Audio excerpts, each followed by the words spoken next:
ಯಾಕೆ ತಾಯಂದ್ರು play home ಮಕ್ಕಳನ್ನ ಕಳ್ಸಾಕತ್ತಾರ ಅಂದ್ರೆ ಒಂದಿಷ್ಟು ಮಂದಿ ಅದಕ್ಕೆ ವ್ಯಂಗ್ಯವಾಗಿ ಮಾತಾಡ್ತಾರ ಎಂದು ತಾಯಿಗೆ ಏನು ಮಕ್ಕಳನ್ನ ನೋಡ್ಕೋಕಾಗತ್ತಿಲ್ಲ, ಅದಕ್ಕೆ ಪ್ಲೇ ಹೋಮ್ ಮತ್ತ ಸಣ್ಣ ಮಕ್ಕಳನ್ನ ತಿನ್ಸುವಂತ ಮಕ್ಕಳನ್ನ ನಿದ್ದೆ ಮಾಡುವ ವಯಸ್ಸಿನಲ್ಲಿ ಏನ್ ಮಾಡಕತ್ತಾರ ಮಕ್ಕಳನ್ನ ಕಳ್ಸಾಕತ್ತಾರ ಅಂತ ತಾಯಿ ಮೇಲೆ ಧೋರಣೆ ಮಾಡ್ತಾರ.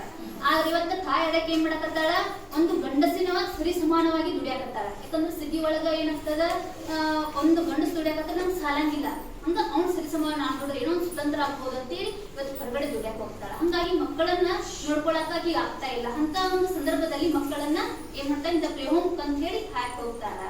ಹಾಗೆ ಏನಂದ್ರ ಮಕ್ಕಳಿಗೆ ತುಂಬಾ ಅಪ್ರೂವ್ ಮಾಡಿಬಿಟ್ಟಿರ್ತೀವಿ ನಾವು. ಅಂದ್ರೆ ಒಂದ್ ಸಂಸಾರ ಏನಾಗ್ತದ, ಮನ್ಯಾಗ ಅಪ್ರೂವ್ ಆಗಿಬಿಟ್ಟಿರ್ತಾವ, ಅವನ ಮಾತು ಕೇಳಂಗಿಲ್ಲ. ಅಂತವುಗಳನ್ನ ಏನ್ ಮಾಡ್ಬಿಡ್ತೀವಿ ನಾವು, ಪ್ಲೇ ಹೋಮ್ ಕಡೆಗೆ ಅಲ್ಲಾದ್ರೂ ಮಿಸ್ಗಳು ಮಾತ್ರ ಕೇಳಿ ಏನೋ ಸ್ವಲ್ಪ ಡಿಸಿಪ್ಲಿನ್ ಅನ್ನ ಕಲ್ಕೋರಿ ಅನ್ನೋ ಉದ್ದೇಶಕ್ಕೂ ಪ್ಲೇ ಹೋಮ್ ಹಾಕ್ತಾರ. ಇನ್ನು ಮನ್ಯಾಗ ಏನ್ ನೋಡ್ಬಿಟ್ಟಿರ್ತಾವ, ಅಜ್ಜಿ ಅಜ್ಜಗಳು ನೋಡ ಸಂಗಿ ಕೊಟ್ಟು ಏನು ಆ ಕಡೆ ಅವ್ರ ಭವಿಷ್ಯ ಹಾಳು ಮಾಡ್ತಾರ. ಇಂಥ ತಂದೆ ತಾಯಿ ಎಜುಕೇಟೆಡ್ ತಂದೆ ತಾಯಿ ತಂದು ಪ್ಲೇ ಹೋಮ್ ಹಾಕ್ತಾರ. ಇನ್ನು ಪ್ಲೇ ಹೋಮ್ ನಲ್ಲಿ ಏನ್ ಕಲಿಸ್ತಾರ ಅಂತೇಳಿ ಒಂದಿಷ್ಟು ಪೇರೆಂಟ್ಸ್ ಅಂದ್ರೆ ಗೊತ್ತಿರಂಗಿಲ್ಲ, ಸ್ವಲ್ಪ ಶಿಕ್ಷಣದಿಂದ ಹಿಂದುಳಿದಿರ್ತಾ ಇರುತ್ತೆ. ಎಷ್ಟೋ ಶಿಕ್ಷಣ ಕ್ಷೇತ್ರ ಮುಂದುವರೆದ್ರು ಒಂದಿಷ್ಟು ಮಂದಿಗೆ ಶಿಕ್ಷಣ ತರುವಿರಂಗಿಲ್ಲ, ಪ್ಲೇ ಹೋಮ್ ಬಗ್ಗೆ ಗೊತ್ತಿರಂಗಿಲ್ಲ. ಆದಷ್ಟು ಸ್ಕೂಲ್ ಗೊತ್ತಿರತ್ತ, ಕಾಲೇಜ್ ಗೊತ್ತಿರತ್ತ, ಈ ತರದ್ದೆಲ್ಲ ಗೊತ್ತಿರ. ಪ್ಲೇ ಹೋಮ್ ಬಗ್ಗೆ ಒಂದಿಷ್ಟು ಜನ ಮನೆಯಾಗ ದೇವರಿಗೆ ಗೊತ್ತಿರಂಗಿಲ್ಲ. ಅವ್ರಿಗೆ ನಾವು ತಿಳಿಸಿ ಹೇಳ್ಬೇಕಾಗ್ತದೆ.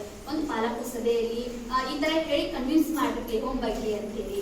ಅಂದ್ರೆ ನಾವು ಪ್ಲೇ ಹೋಮ್ ಒಳಗ ಮನ್ಯಾಗ ಏನ್ ಹೇಳ್ಬಿಟ್ಟಿರ್ತೀವಿ ನಾವು, A power apple B for ball ಅನ್ನೋದು ಮಕ್ಕಳು ಕಲೀಲಿಕ್ಕೆ ಅಂದ್ರೆ ಏನ್ ಮಾಡೋದು, ಅವ್ರು ಬಿಟ್ಟು ಬಿಡುದು, ಏನ್ ಕಲಿಯೋದು ಬಿಡುವುದು ಅಂತೇಳಿ. ಆದ್ರೆ ಪ್ಲೇ ಹೋಮ್ ಅನ್ನುವಂಥದ್ದು ಆಟ ಆಡಿಸ್ಕೋದನ್ನ ಕಲಿಸುವಂಥದ್ದು ಮಕ್ಕಳಿಗೆ. ಅಂದ್ರೆ ನಾವಿಲ್ಲಿ ಯಾವ ತರ ಕಲಿಸ್ತೀವಿ ಪ್ಲೇ ಹೋಮ್ ನಲ್ಲಿ ಅಂದ್ರೆ, ಎ ಪವರ್ ಆಪಲ್ ಎ ಅಂತ ಕಲಿಸ್ತೀವಿ. B for ball B. ಇಲ್ಲಿ ಒಂದ್ ಲೆಟರ್ ಅನ್ನುವಂಥದ್ದು 3 ಸಲ ಉಚ್ಚಾರ ಆಗುತ್ತೆ. ಹಂಗ ಉಚ್ಚಾರಕೋತ ಏನಾಗ್ತದ, ಮಕ್ಕಳಿಗೆ ಆಡಿಸ್ಕೋತನ ನಾವು ಕಲಿಸ್ತೀವಿ. ಹಾಗೆ ಈಗ ಒಂದಿಷ್ಟು ತಾಯಂದಿರ್ತಾರೋ ಅದನ್ನ ನಾವು ಮನ್ಯಾಗ ಕಲಿಸಬಹುದಿತ್ತಲ್ಲ. ಅದೇ ಟೊಮೆಟೊ ತೋರಿಸಿ ಇದ ಟೊಮೆಟೊ ಅಂತ ಅದನ್ನ ಕಲಿಸ್ತಾರೆ ಪ್ಲೇ ಹೋಮ್ ಅಂತಾರ. ಒಂದಿಷ್ಟು ಮಂದಿ ಧೋರಣೆ ಮಾಡ್ತಾರೆ, ಇದನ್ನ ಕೇಳಿದ್ ನಾನು. ಇನ್ ಬಹಳ ದಿನ ಟೊಮೆಟೊ ತೋರಿಸ್ತೀನಿ, ರೆಡ್ ಕಲರ್ ಇದೆ ಟೊಮೆಟೊ ಅಂತ ಹೇಳಿ. ಆದ್ರೆ ಪ್ಲೇ ಹೋಮ್ ನಲ್ಲಿ ಆ ಒಂದು ರೆಡ್ ಕಲರ್ ಅನ್ನು ತೋರ್ಸಾಕ್ನ ಎಲ್ಲಾದ್ರ ಕಳಿಸ್ಕೊಂಡು ಹೋಗಿರ್ತಾರೆ. ಅಂದ್ರೆ ಮಕ್ಕಳು ಅಲ್ಲಿ ನೋಡ್ರು ಅದು ಒಂದ್ ರೆಡ್, ಇಲ್ಲಿ ನೋಡ್ರಿ ಇದು ಒಂದ್ ರೆಡ್, ಎಲ್ಲಾ ತರ ನೋಡ್ರಿ. ಈಗ ಆಲ್ಮೋಸ್ಟ್ ಇಲ್ಲೆಲ್ಲ ನೋಡ್ರಿ ಇಂಥ ಚಿತ್ರಣಗಳನ್ನ ನೋಡಿ ಮಕ್ಕಳು ಕಲಿತಾವ. ಇಂಥ ನಾವು ಮನೆ ಹಾಕಕ್ ಆಗಂಗಿಲ್ಲ, ನಮ್ದು ಕೆಲ್ಸದ ಅದಕ್ಕೆ ಇಂಥವುಗಳನ್ನೆಲ್ಲ ಮಾಡಕ್ಕೇನು ಪ್ಲೇ ಹೋಮ್ ಅಂತ ಅದ.